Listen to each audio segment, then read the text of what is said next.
बिस्मिल्लाहिर्रहमानिर्रहीम। अस्सलाम वालेकुम डीए इलेक्ट्रिकल इंजीनियर। हमने एक सीरीज स्टार्ट की हुई है most repeated MCQs for NTS वाप्टा ईटा एंड एटॉमिक एनर्जी। आज उसका पार्ट जो है ना 21 है। सबसे पहला हमारा एमसीक्यूज है, कहते हैं the elimination level in house is in the range of. तो एक हमारा जो हाउस है उसमें कितनी एलिमिनेशन होनी चाहिए, तो ये होती है जी 100 लक्स तक होनी चाहिए। तो अभी मैं आपको चार्ट दिखाता हूँ, उसमें मुख्तलिफ़ किस्म की जो है ना वो किचन में कितनी होनी चाहिए, डाइनिंग हॉल में कितनी होनी चाहिए। तो ये देखिए हमारे पास एक चार्ट है। ये देखिए हमारे पास एक चार्ट है, इसमें जो है ना वो लेवल लिखे हुए हैं। यहाँ पे ये देखें फुट कैंडल लिखा और ये लक्स लिखा हुआ है। अक्सर आपने लैंप पे देखा होगा कि लक्स लिखे होते हैं ना। हमारा जो लिविंग रूम है इसमें जी 108 टू 250 तक 15 तक होनी चाहिए, जो उसकी लक्स की रेंज होनी चाहिए। और जो हमारा बेडरूम है उसमें जो है ना 215 से 538 तक होना चाहिए। और जो हमारा किचन है ये यहाँ किचन में ज़्यादा होनी चाहिए, क्योंकि वहाँ पे रोशनी की ज़्यादा ज़रूरत होती है, तो वहाँ पे 250 से 538 तक होना चाहिए। और हमारा जो किचन जहाँ पे कुकिंग वगैरह करते हैं वहाँ पे जो है ना 1076 तक होना चाहिए। और जो है ना हमें डाइनिंग रूम वहाँ पे कम चाहिए लक्स, वहाँ पे 108 से 215 तक होना चाहिए। और इसके अलावा हमारा जो जहाँ पे हम रीडिंग वगैरह करते हैं, तो रीडिंग या राइटिंग करते हैं वहाँ पे 538 से 1076 तक लक्स होना चाहिए। बाथरूम में जो है ना वो 215 से 538 तक होना चाहिए। हमारा हॉलवेज पे जो है ना 54 से 108 तक होना चाहिए। हमारी जो वर्कशॉप है जिधर हम कोई काम करते हैं या बेसमेंट गैरेज वगैरह है वहाँ पे जो है ना 215 से 807 तक होना चाहिए। और हमारे जो बेसमेंट है वहाँ पे जो है ना 215 से 1076 तक होना चाहिए। तो ये जो है ना हमारे मतलब चार्ट है, इसके मुताबिक कोई भी आप घर वगैरह डिज़ाइन करते हैं वहाँ पे जो सब इंजीनियर है या इंजीनियर है वो ये डिज़ाइनिंग करता है कि हमारे किचन में कितनी लाइट्स होनी चाहिए, कितने लक्स होने चाहिए। ये चीज़ें अक्सर इंटरव्यू में भी पूछी जाती हैं आपसे, और अक्सर ये टेस्ट वगैरह में भी आती हैं जी। अगला एमसीक्यूज़ है हमारा, ये हमसे पूछता है कि need and lowest level of elimination.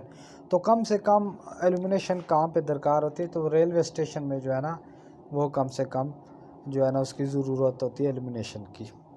तो अगला हम एमसीक्यूज़ देखते हैं, कहते हैं what is use to protect a thyristor from high d i by d t condition.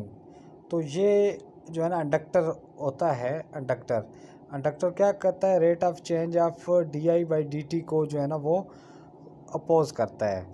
तो वो थाई रजिस्टर के साथ हम लगाते हैं। ये कन्फ्यूजन के लिए उसने डीआई बाई डीटी दिया हुआ है।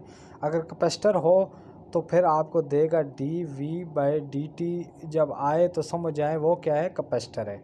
D I by D T आ जाए तो समझो वो इंडक्टर उसको अपोज करता है, और D Y by D T आ जाए तो इसका मतलब है कैपेसिटर जो है ना वो होता है। ये कन्फ्यूजन के लिए दिया हुआ है। तो अभी मैं ये आपको दिखाता हूँ किस तरह थाई रजिस्टर के साथ हम इंडक्टर लगाते हैं प्रोटेक्टिंग के लिए। ये देखें, ये हमारे पास ये देखें एक थाई रजिस्टर है दो, और इसके साथ ये देखिए इंडक्टर लगाया गया। तो ये क्या करता है, इसको प्रोटेक्शन करता है इंडक्टर किस चीज़ से, D I by D T से प्रोटेक्शन करता है। मतलब rate of change of current से जो है ना क्या करेगा, ये प्रोटेक्शन करता है। तो इसकी प्रोटेक्शन के लिए हम इंडक्टर लगाते हैं। सही हो गया, इस तरह होता है। नेक्स्ट क्वेश्चन हम देखते हैं। अच्छा जी, अभी हमारा जो नेक्स्ट एमसीक्यूज़ है ये कहता है जी Snober circuit use with SCR. तो स्नोबर सर्किट में जो एससीआरस होते हैं, कैपेसिटर रेजिस्टेंस होती है, वो पैरेलल में लगी होती हैं एससीआर के साथ। तो अभी मैं आपको स्नोबर सर्किट दिखाता हूँ, और ये हम देखते हैं कि ये स्नोबर सर्किट किस लिए यूज़ होता है एससीआर के साथ। ये हम रेजिस्टेंस और कैपेसिटर ये क्यों लगाते हैं। ये देखें एक एस है हमारा, और उसके जो है ना पैरेलल में ये देखें एक रेजिस्टेंस और कैपेसिटर दोनों सीरीज़ में है और ये SCR के पैरेलल में ये लगी हुई हैं। तो इसका मकसद ये होता है कि जब हम स्विचिंग करते हैं, स्विच ऑन करते हैं, यहाँ से सप्लाई हम ऑन करते हैं सर्किट की, तो जो हमारे वोल्टेज में फ्लक्चुएशन आती है तो उसको जो कैपेसिटर होता है वो क्या करता है, उसको ऑब्ज़र्व करता है। इसका मतलब है ये क्या करता है, SCR की प्रोटेक्शन करता है। ये इसलिए मैंने इंक्लूड किया ये सर्किट आपको जो है ना, ताकि मज़ीद एक्सप्लेन हो जाए। ये देखें, ये स्नोबर सर्किट है, यहाँ पे R और C क्या होते हैं, पैरेलल में लगे होते हैं SCR के। तो ये SCR की प्रोटेक्शन के लिए होते हैं जी। अच्छा जी, अभी हम नेक्स्ट MCQs करते हैं। हमारा नेक्स्ट MCQs है, बहुत इंपॉर्टेंट MCQs है, बहुत रिपीटेड। कहते हैं HT केबल जनरली यूज्ड।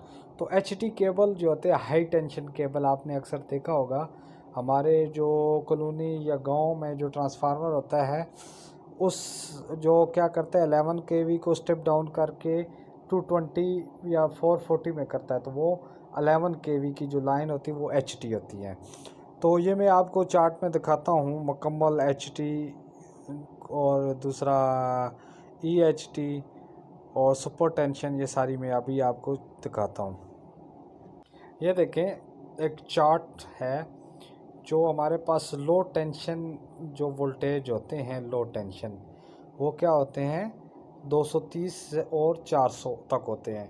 जो हमारे घरों को आती है, जो लाइंस आती है हमारे घरों को, उसको लो टेंशन कहते हैं। फिर हमारे जो ट्रांसफार्मर से पीछे जो लाइन होती है वो उसको 11 kV वाली लाइन होती है, वो उसको HT कहते हैं। और ये होती है 6.6 kV टू 22 kV तक होती है। फिर एक्स्ट्रा हाई टेंशन ये होती है 66 kV लाइन को, एक्स्ट्रा हाई टेंशन जो लाइंस होती है उसमें 66 kV होती है। तो अल्ट्रा हाई टेंशन UHT ये 230 से आगे जो वोल्टेज होते हैं KVA से, वो हमारी होती है अल्ट्रा हाई टेंशन। ये आप चार्ट याद कर लेना, इनमें इसमें से एक MCQs ज़रूर आता है। ठीक है, अभी हम नेक्स्ट MCQs की तरफ जाते हैं।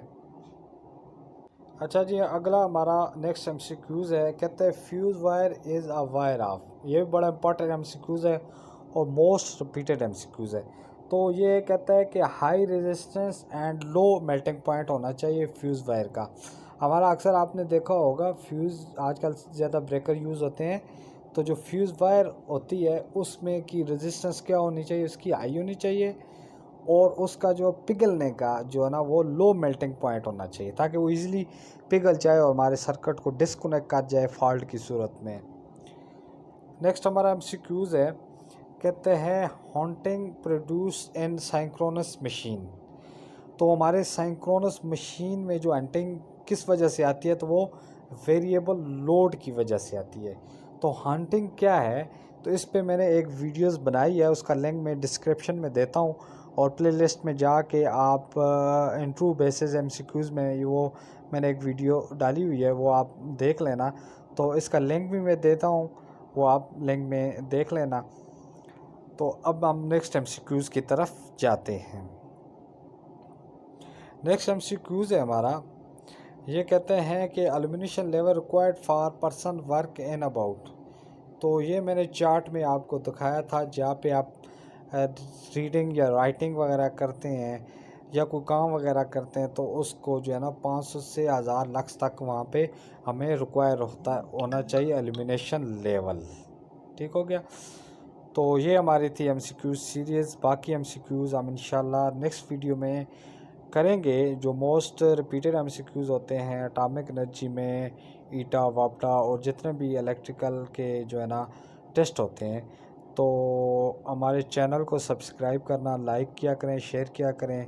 इससे हमें मोटिवेशन मिलती है आपके लिए नई से नई वीडियो बनाने के लिए। ओके, अपना ख्याल रखना। अल्लाह हाफिज़।